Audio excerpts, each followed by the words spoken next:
చేశాను నేను. శిక్ష రావటానికి కారణం ఏమిటయ్యా అంటే నీ పాపం, నీ తిరుగుబాటు, లోబడకపోవటం, వాక్యం అంటే భయం లేకపోవటం, దేవుడు అంటే భయం లేకపోవటం, దేవుని దగ్గర సరైన జీవితం లేకపోవటం, అనేక సార్లు వాక్యం వింటూ కూడా వాక్యం వెలిగి ఉండి కూడా ఇష్టానుసారంగా పాపం చేస్తూ ఉంటే, భయం మారి పాపంలో బతుకుతూ ఉంటే నా దేవుడు నీకు శిక్ష విధించను. ఈ శిక్ష, ఈ రోగము, ఈ జబ్బు, ఈ ఆర్థిక లాస్ అన్నీ ఎందుకు వచ్చినాయి అయ్యా? ఎప్పుడు ఆలోచన చేసావా? నా కుటుంబంలో ఇలాంటి స్థితి ఎందుకు వచ్చింది? నా కుటుంబానికి ఇలాంటి శిక్ష ఎందుకు వేశాడు దేవుడు? ఎప్పుడైనా ఆలోచన చేసావా నువ్వు?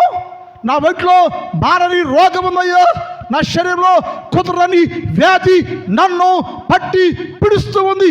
ఎందుకు ఇలాంటి వ్యాధి వచ్చింది?